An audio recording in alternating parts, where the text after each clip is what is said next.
Grand Rising Loves. This is the altar spread for the collective today.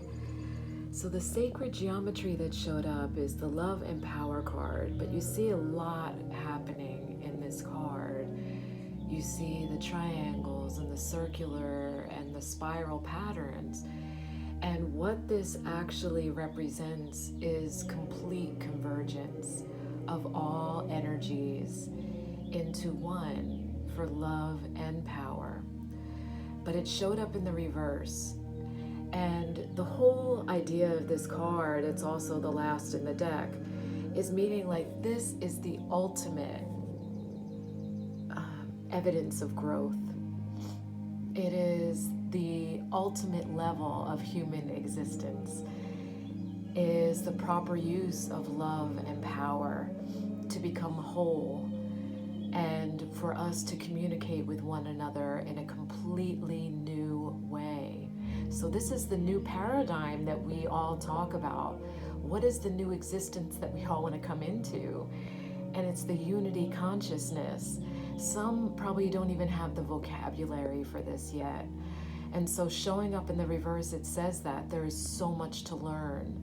But those of us who have a good grasp on this need to lead by example, meaning staying in our fullest integrity and being heart-centered. So not misusing our power, not misusing love as a tool of manipulation. And so we have to be really clean about this. And I don't know how many times I have said this, especially through all of this transit and transformation of the earth plane, like come clean. And this has to happen on the lowest level. That means within self, for our bigger self to come together and converge in this powerful way. And so the sorcerer showed up too in reverse. Sorcerer represents all of the darkness that is power within us.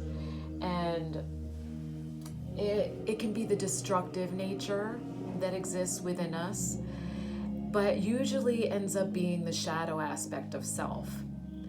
And so we really have to be mindful about this and integrate these parts of us instead of denying them, because when they are denied, not only do they constantly show up outside of ourselves as partners who are destructive, or like we see in society, all of these conspiracies that are happening.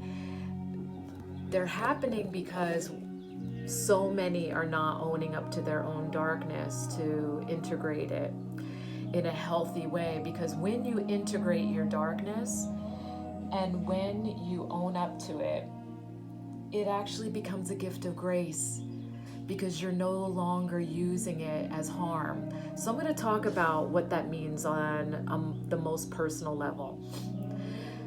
So there was a man, I was in my 20s, and we were seeing each other, and he would come over often. He would even drive by my home and yell out of his car window my name, because I lived on the corner of a very busy street. But I ran into him out in public once, and he acted like he didn't know who I was, and that hurt. So in my mind, I was thinking, he's a fucking dick, right? And so just my mind creating that darkness of, well, I wish he would know what this feels like, right? So fast forward now and until this present day, I had found out recently that this man is married to a woman who is cheating with multiple males, and his ignorant ass has no idea.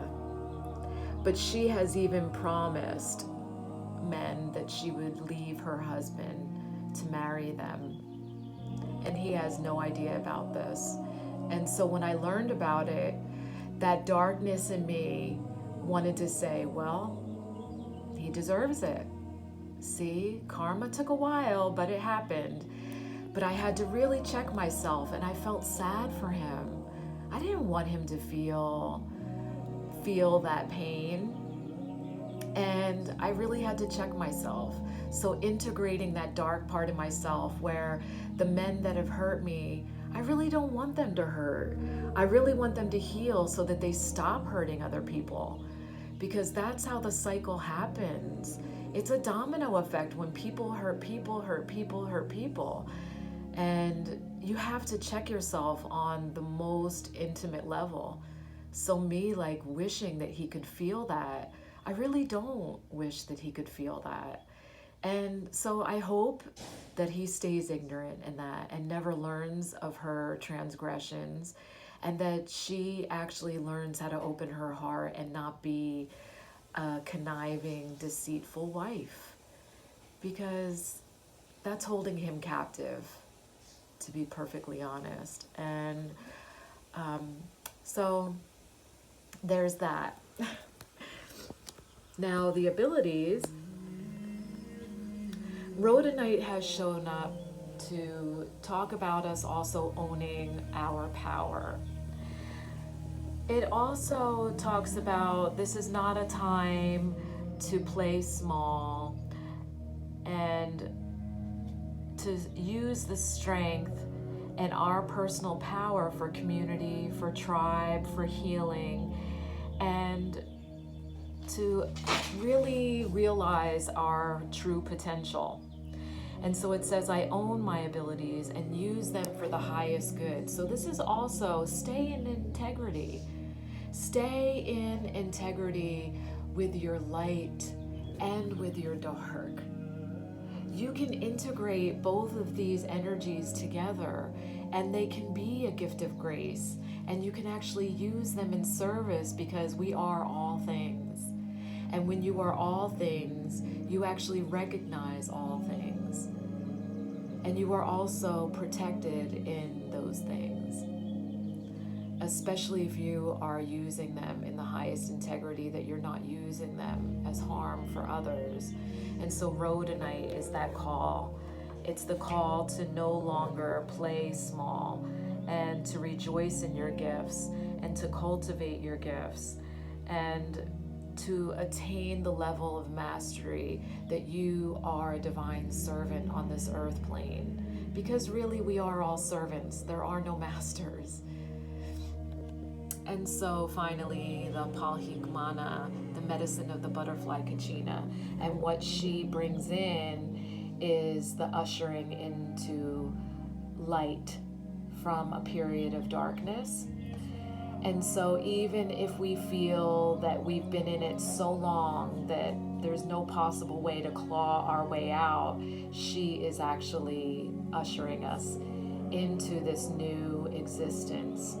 The new existence where we actually communicate on a higher level, that we actually integrate our darkness and our abilities to be of service of one another.